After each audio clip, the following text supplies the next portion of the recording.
glória a Deus pela vida de vocês. Projeta para mim, por favor, Guilherme, Mateus 17, porque a minha Bíblia ficou lá no encontro. O apóstolo me pediu a minha Bíblia emprestada, eu emprestei para ele e acabei esquecendo. Aí a gente estava no caminho, a minha esposa falou: você esqueceu a Bíblia? Eu falei: esqueci. Ela falou: não, o Marcondes pegou, ele está com ela. Eu falei: amém, então depois eu pego na casa dele. Emprestei lá para o apóstolo ministrar e acabei esquecendo de pegar com ele, mas está bem guardado, aleluia. Mateus 17, versículo 1 em diante, vamos ler só alguns versículos. 6 dias depois, tomou Jesus consigo a Pedro, a Tiago e a João, irmão deste, e os conduziu à parte a um alto monte. Este alto monte se chama Monte Tabor, tá bom? Versículo 2: e foi transfigurado diante deles, o seu rosto resplandeceu como o sol, e as suas vestes tornaram-se brancas como a luz. E eis que lhes apareceram Moisés e Elias falando com ele. E aqui no versículo 4 é um versículo chave para nós, que diz assim: Pedro, tomando a palavra, disse a Jesus: Senhor, bom é estarmos aqui. Se queres, farei aqui 3 cabanas, uma para ti, outra para Moisés e outra para Elias. Você pode dizer glória a Deus? Aleluia. Coloca a mão assim no teu coração, repita assim comigo: Senhor Jesus, fala comigo, usa a vida do teu filho, o pastor Júlio, como um canal de bênção, em nome de Jesus, amém. E você pode dar aí uma salva de palmas bem forte para ele? Ele merece, aleluia,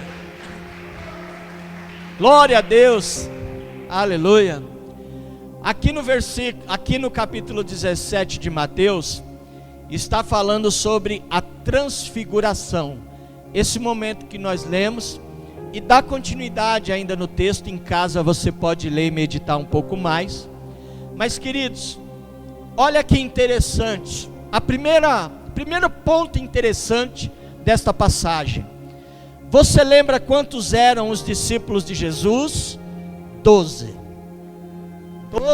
discípulos. Mas olha que interessante, Jesus ele levou apenas 3.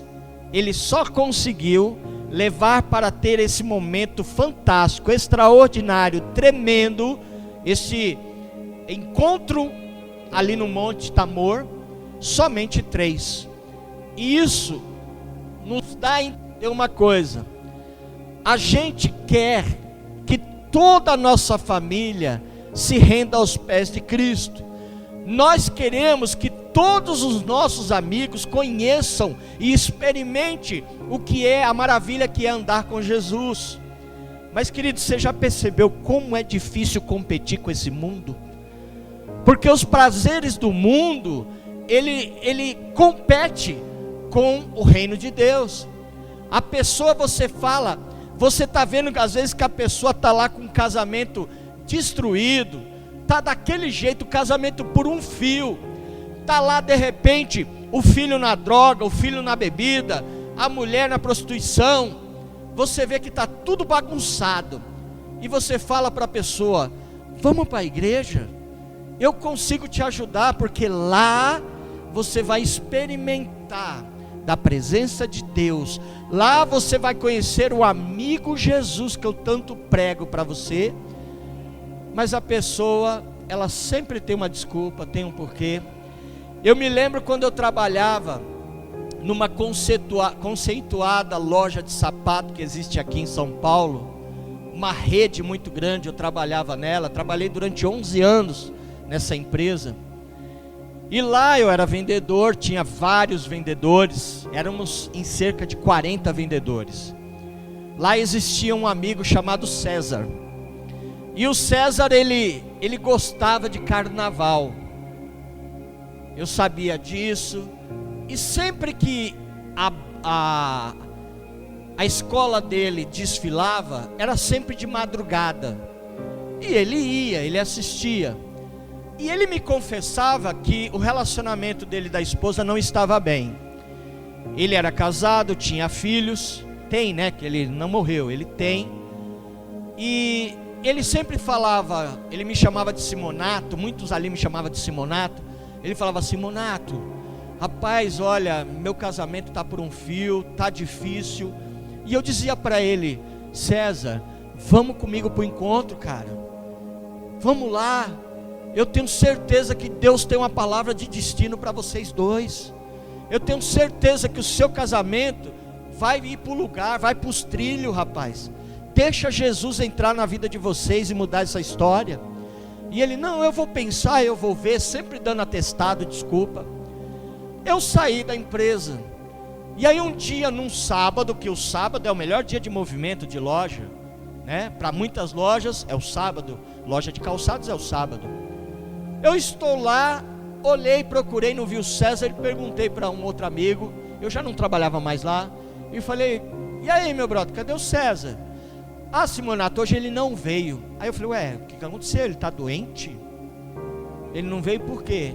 Não, sabe o que é? Você lembra que ele gosta lá da Vai Vai, que ele adora a escola de samba? Eu falei: lembro.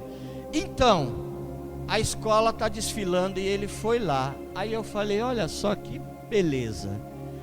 Para salvar o casamento ele não quis pagar o preço, mas para ir desfilar para o inimigo, ele está lá sambando e desfilando para o inimigo. Você vê como é a mentalidade do ser humano, e como é difícil nós falarmos de Jesus para as pessoas. Não é fácil, mas graças a Deus que existem ainda corações sedentos por Deus, que dão oportunidade, que abrem uma brecha para que Jesus entre, transforme, restaure. E para isso acontecer, Deus vai usar a minha vida e a sua igreja, em nome de Jesus. Porque o nosso chamado, muita gente pensa: não, o meu chamado é levítico, é louvor, é no altar, tocando, cantando. Mas não é. Quando nós chegarmos lá na glória, perante o Senhor, Ele vai dizer para mim e para você: me mostre os frutos das tuas mãos. Nós temos que apresentar os frutos, porque está lá em Mateus 28, a partir do versículo 19: ide por todo mundo, pregai o evangelho a toda criatura, ensinando a guardar os meus, já pensei que a Bíblia estava aqui, já ia bater na Bíblia, a guardar os meus mandamentos, batizando-os em nome do Pai, do Filho e do Espírito Santo. Aleluia. Esse é o nosso verdadeiro chamado como igreja: pregar o evangelho a tempo e fora de tempo, dizer para as pessoas que estão aí fora que elas não precisam estar na condição que estão, porque nós conhecemos um Deus que pode mudar a vida deles, pode salvar o casamento e a vida deles, pode tirar o filho, o marido, a esposa das drogas, da bebida, da prostituição. Aleluia! E Deus conta comigo, com você, igreja. E o segundo ponto interessante na transfiguração, Mateus 17, que eu disse no versículo 4, é que Pedro, ele falou assim: bom é estarmos aqui, o Senhor Jesus. Por quê? Porque quando você está na presença de Deus, você não quer sair mais. A presença de Deus é tão gostosa, estar com Jesus é tão maravilhoso, que você não precisa de mais nada, porque Ele preenche todo vazio que você porventura venha a ter. O ser humano, existe dentro do ser humano um buraco na alma do ser humano, e este buraco só é preenchida pela doce presença do nosso Deus. Você pode aplaudir Ele por isso? Só pela doce presença de Jesus, a presença dele preenche. Aleluia! Oh glória! Aleluia! Voltamos essa semana de um encontro maravilhoso, e é interessante que muitas vezes nós vemos na Bíblia vários exemplos de encontro. Tem o encontro de Jacó com Deus. Se o Guilherme quiser projetar, Gênesis 32, versículo 26, que é o versículo chave. A Bíblia fala que Jacó pegou seus familiares e foi passar pelo vale de Jaboque com seus familiares. Ele passou todo aos seus servos, e ele ficou para trás. E a Bíblia diz que durante a madrugada ele lutou com Deus. E ali, depois de ter lutado, ele agarrou com Deus e ele disse assim: não te largo enquanto você não me abençoar. Aleluia. E isso tem que ser o desejo do nosso coração. A gente tem que se agarrar com Deus com unhas e dentes e falar: Jesus, eu não te largo. Está doendo o lombo, Senhor, está difícil a prova, mas Senhor, voltar para o mundo não é opção, está fora de cogitação. Eu não te largo, meu Senhor, até que o Senhor me abençoe. Aleluia. Esse tem que ser o desejo do meu e do teu coração. E ali, quando o anjo pergunta, né, para Jacó: como é o seu nome? Ele diz: Jacó. E aí ele diz assim: Jacó. Jacó significa enrolão, suplantador, enganador. Não, vamos mudar essa situação. O seu nome a partir de hoje vai ser Israel. Sabe o que significa? Príncipe de Deus. Lá no mundo, quando você era do mundo, a sua identidade, você era conhecido como Nóia, como Pudim de Pinga, como Zé Ninguém.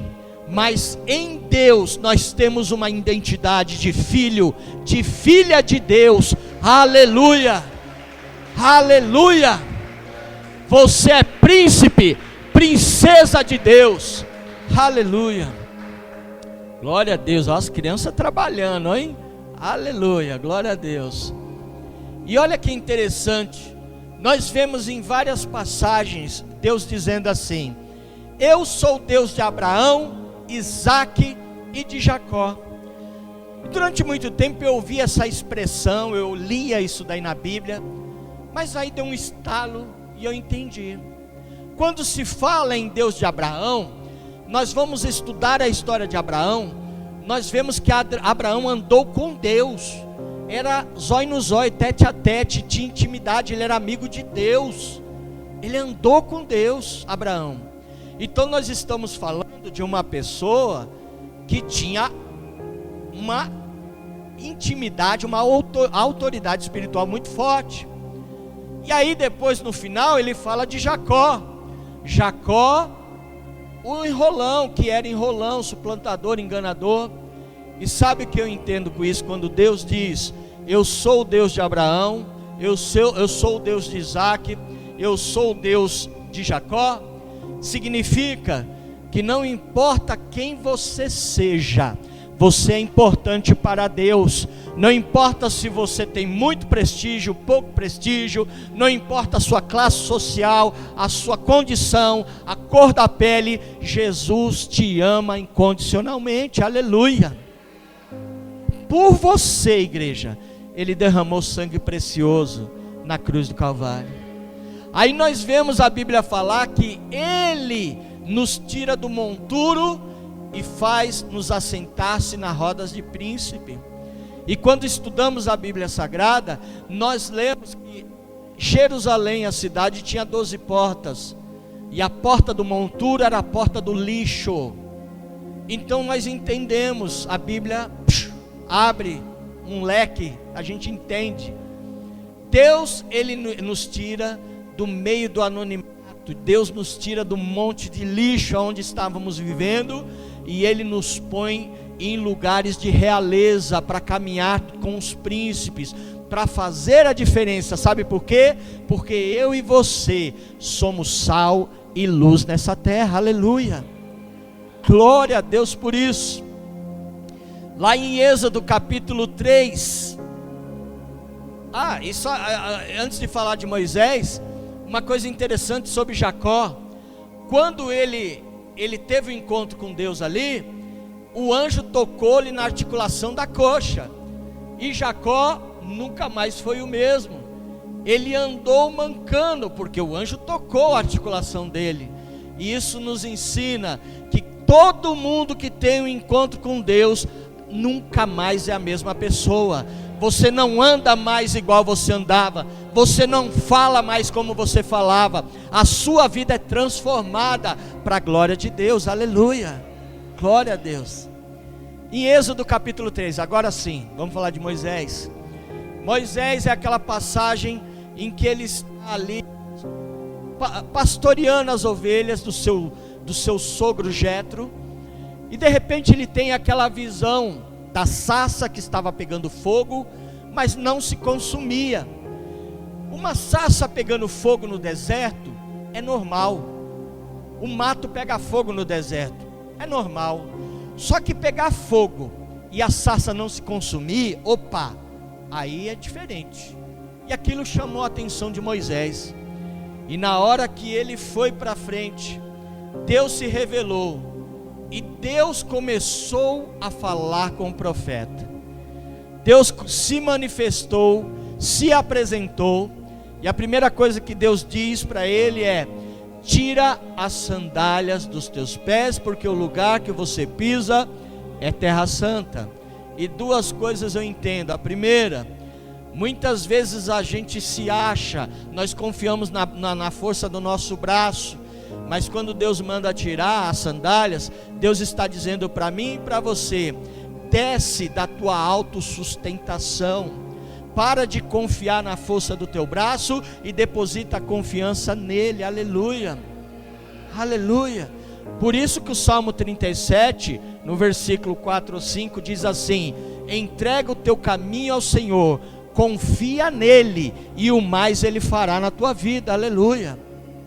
E aí Moisés começa a conversar. E a segunda coisa é que Moisés morou tanto tempo no Egito, e eu acredito que ele ainda estava com aquelas alparcas romanas, aquilo egípcia, perdão, obrigado amor. Ele morou tanto tempo que aquelas alparcas egípcias ainda estavam no pé dele. Então Deus, ele diz assim: tira estas sandálias dos seus pés, desfaz do velho homem, eu tenho novidade de vida para te mostrar, eu tenho coisas novas para te apresentar, eu quero te fazer uma nova criatura. Aleluia. E aí ele tira. Interessante que ele começa a prosear com o Criador, com o Deus poderoso. E no versículo 11 de Êxodo 13, ele diz assim: tá, Senhor, mas quem sou eu, meu Deus, para fazer a tua obra? E muitas vezes você, igreja, fala isso para Deus. Deus está te chamando para um compromisso, para uma aliança com Ele, e você fica dando atestado, se esquivando e dizendo para Deus: Deus, mas quem sou eu? Você fala como Gideão: ah, Senhor, eu sou o menor da minha casa. Mas eu quero dizer para você uma coisa: quem disse que é você, meu querido e minha querida? É Deus na nossa vida. Toda a honra, toda a glória, todo louvor é para Ele, vem dEle. Aleluia. Não sou eu, não é você, é Ele na nossa vida. Aleluia, glória a Deus, aleluia.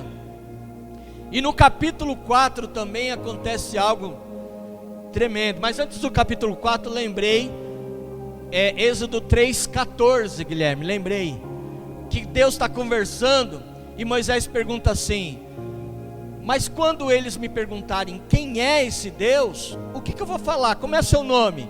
E Deus diz assim para ele: diga que o eu sou te enviou, porque eu sou o que sou. E você sabe que Deus está querendo dizer para nós, igrejas, quando Ele diz assim, eu sou, Ele está dizendo para nós o seguinte: eu sou a resposta do que você precisa, eu sou aquilo que você necessita na tua vida.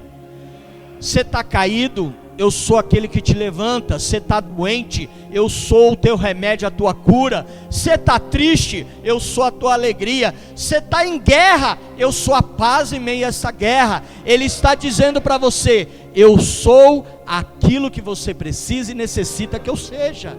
Aleluia. E no capítulo 4, quando lemos esse encontro com Deus que Moisés teve, ele fala para Deus assim: tá bom, Senhor, mas eles vão me pedir um sinal, e o que eu posso fazer de sinal? E Deus fala para ele: você tem um que na mão? Ele: um cajado. Joga no chão. E aquele cajado se transforma em uma serpente. Depois Deus fala para ele assim: coloca a tua mão no teu peito por dentro da sua roupa. Quando Moisés coloca e tira, a sua mão está leprosa. E sabe o que eu entendo com isso? Antes de nós termos o encontro com Deus, a nossa natureza, ou ela é doente ou ela é venenosa. Mas depois que nós nos encontramos com o Todo-Poderoso, com o nosso Deus tremendo, nosso Deus eterno, todas as nossa natureza cai por terra, e Deus coloca em nós a sua natureza, e nós somos transformados para a glória de Deus. Aleluia. Você pode dar um glória a Deus bem gordo aí? Aleluia, glória a Deus. Ele nos transforma, nos cura e muda a história da nossa vida. Aleluia. Ele diz também, a Bíblia Sagrada, lá em Atos capítulo 9, fala de um homem chamado Saulo de Tarso, que perseguia a igreja. Ele prendia cristão.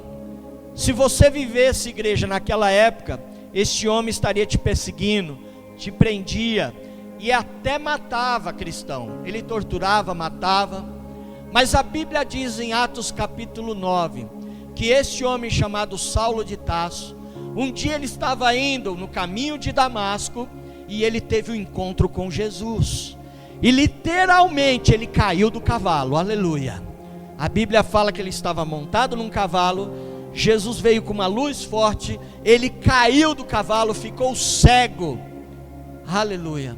Só que nesse encontro com Jesus, este homem que era terrível, perseguidor de cristão, teve a sua vida transformada para a glória de Deus, e se tornou um dos maiores líderes, um dos maiores evangelistas que a Bíblia no Novo Testamento conta. Um homem cheio de autoridade, cheio do poder de Deus. A Bíblia conta que quando Paulo chegava, os demônios partiam em retirada. A Bíblia conta que Paulo passava o lenço e os enfermos eram curados. Fora os ensinamentos que esse homem deixou, que serve para nós hoje como base, como ensinamentos para nós. Tudo isso porque um dia ele teve no caminho o encontro com Deus, com Jesus, e a vida dele foi transformada. Glória a Deus. Lucas 22, a partir do versículo 54, está falando da história de Pedro.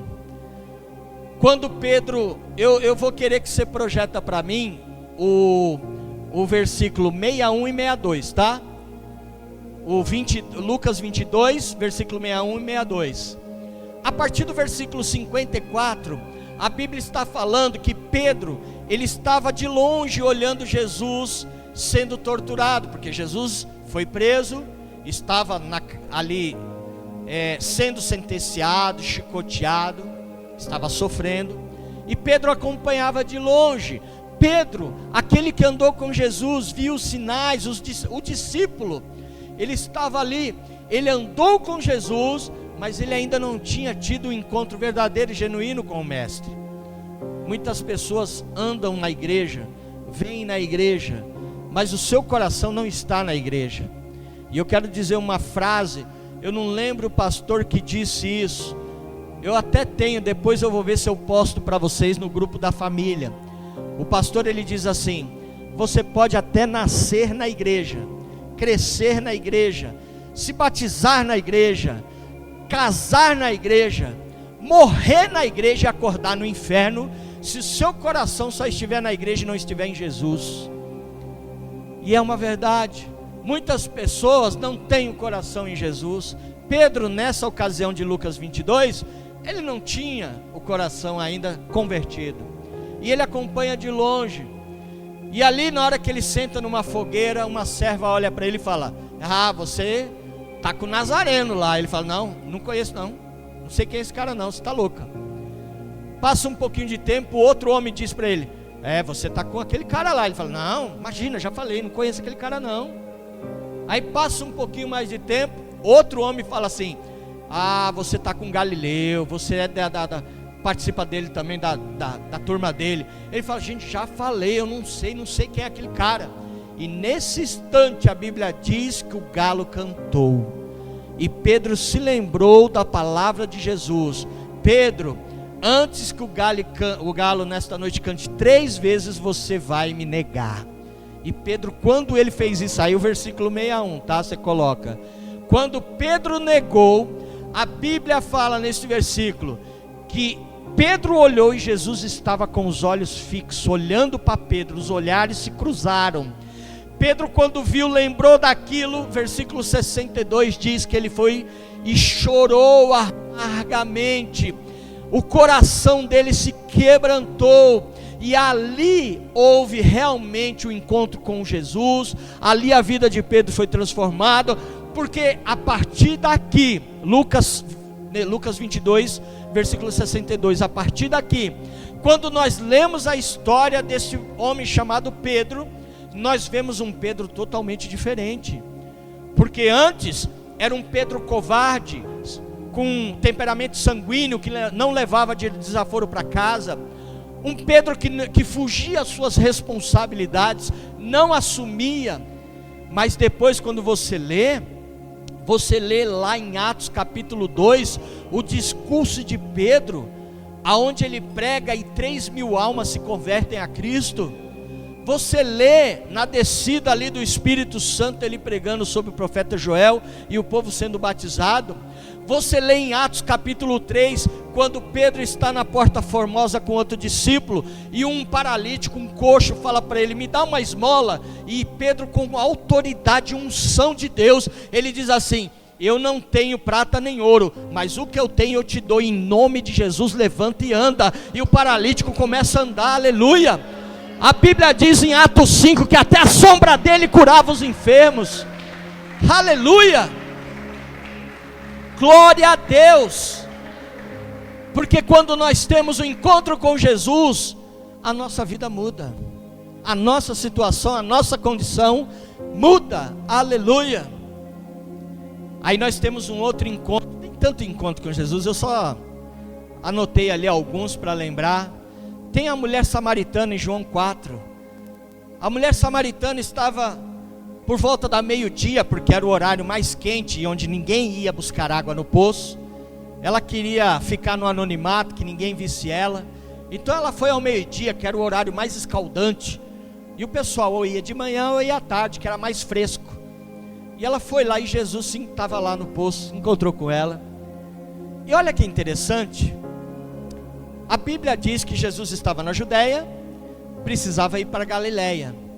E no versículo 4 de João 4 diz assim: e era-lhe necessário passar por Samaria. Mas você sabia que não era necessário? Não precisava, porque o caminho para passar por Samaria era mais longo. Então por que Jesus fez esse caminho mais longo? Por que ele não foi mais curto? Porque havia um coração de uma mulher que precisava ter um encontro com ele. Aquela mulher, a vida dela estava destruída, e Jesus precisava encontrar para ela ter um encontro com Jesus e ser transformada a vida dela. Como foi? Você lê a história desta mulher, ela se tornou a primeira missionária que a Bíblia relata. Porque depois que ela teve um encontro com Jesus, a alma dela foi curada, ela saiu pela cidade pregando o evangelho para todo mundo que ela via. Ei, eu encontrei um homem, ele é diferente, esse homem traz uma palavra de vida, aleluia. E quando nos encontramos com Jesus é assim, ele muda a nossa história, aleluia. E eu louvo a Deus quando eu vejo essas pessoas. Eu falei, do nosso irmão lá na sede, e tantas pessoas que a gente tem tanto exemplos maravilhosos para dar, de pessoas que nós vimos entrar no encontro, entrar na porta da igreja, entrar na célula, a pessoa entrar se arrastando, e quando ela tem um encontro com Jesus, essa pessoa encontra com Jesus, a vida muda, vira uma chave na vida dessa pessoa. E o mais interessante é que não é só a pessoa, a família é abençoada também, porque quando você abre o teu coração para Jesus entrar, a presença dele é tão real, que ele alcança o seu coração e alcança também a tua família, aleluia. Isso é lindo, isso é maravilhoso. E aí, para encerrar, eu quero te lembrar do filho pródigo, o encontro do filho com o pai. A palavra pródigo está lá em Lucas 15, tá? O Guilherme está ali. Qual é, pastor? Lucas 15. A partir do versículo 11 a história, tá? Porque no começo fala sobre a dracma perdida, a ovelha perdida. Versículo 11 em diante, o filho pródigo. O filho pródigo, pródigo significa esbanjador, o filho esbanjador. A Bíblia diz que o filho mais novo, eram 2 irmãos, ele chegou ao pai e pediu: me dá minha parte de herança. Não quero mais saber de você não, velhão. Estou cansado de olhar para a tua cara. Quero viver minha vida. Quero sair para o mundo aí, para o fluxo. Quero viver as baladas aí. Me dá minha parte. Mas queridos, não podia. Por quê? Por 2 motivos. Primeiro, o filho era o mais novo. A herança deveria ser primeiro para o primogênito, mais velho. Era o que tinha direito. Segundo, a herança é dada quando o pai morre. O pai estava vivo. Então não tinha herança, se você for olhar, for pensar. Mas o pai deu. Coração generoso, o pai deu. E a Bíblia conta que o filho foi com essa herança e desperdiçou tudo. Queridos, quando você tem algo na tua mão e você perde, você gasta, é imaturidade. Agora, desperdiçar, querido, é irresponsabilidade. E esse filho foi irresponsável. E a Bíblia diz que veio uma seca, houve ali fome naquela terra, e o filho começou a padecer. Olha que terrível. Queridos, passar necessidade é uma coisa. Você passa necessidade hoje, mas amanhã Deus supre, algo acontece. Agora, quando você diz padecer, é você olhar para todos os lados e não ver uma luz no final do túnel. É você olhar e falar: não tem jeito. E aí esse filho começa a passar muito apuro. Para um judeu, ele ter que apacentar porcos, significa que ele foi para o fundo do poço. Porque um judeu, ele tem um porco como um animal imundo. E ele foi apacentar porcos. Olha o que ele se submeteu. E para complicar ainda mais, diz que ele olhava a comida dos porcos. Imagina. E ele fala: deve ser gostoso isso daí, né? A Bíblia diz que ele desejava comer das bolotas que o porco estava comendo, porque ele estava com fome. Mas olha que interessante. No versículo 17, 18 e 19, diz que este filho caiu em si, deu um estalo, ele caiu em si e ele disse: peraí, por que eu estou sofrendo assim? Porque eu sou filho do rei, meu pai é fazendeiro, os empregados, os trabalhadores lá na fazenda, tem cama, tem comida, tem do bom e do melhor, e eu sou filho dele e eu estou aqui. Aí ele diz no versículo 18: levantar-me-ei, irei ir ter com meu pai, e quando eu chegar lá, ele começou a ensaiar um discurso, né? Eu vou chegar lá e falar: pai, pequei contra ti, contra o céu, e não sou digno de ser considerado teu filho, me aceita como um servo, como um escravo da tua fazenda. E ele ensaiou, e ele foi. E sabe o que a Bíblia diz? Que o pai estava esperando, aleluia. O nosso Pai Celeste, Ele sempre está à sua disposição para te atender. Ele sempre está e estará de braços abertos para te atender. Aleluia. Glória a Deus. Aleluia. E esse filho, quando chega, se aproxima do pai, o pai o abraça, e o filho começa a dizer os discursos ensaiados: pai, eu pequei contra ti. E aí começa a falar, e o pai: não, peraí, filho. Começa a beijar, começa a abraçar, porque o pai estava com saudade. E a Bíblia fala até que o irmão mais velho ficou com ciúme, mas o pai fala para ele: meu querido, você não entendeu nada, você está aqui comigo, você está todos os dias comendo na minha mesa, só que esse seu irmão, esse cabeção, ele se perdeu no mundo, ele foi para o mundo, ele estava perdido, ele ia para o inferno, só que agora ele caiu em si e voltou para casa. Aleluia.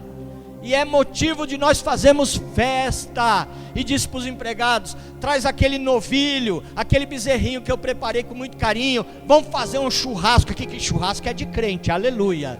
Vamos fazer um churrasco aqui, vamos fazer uma festa, para receber o meu filho que voltou, aleluia. E sabe o que Deus, que o pai fez? 3 atos proféticos. Ele diz assim: traz a melhor roupa e coloca nele. É o que Deus diz para mim e para você.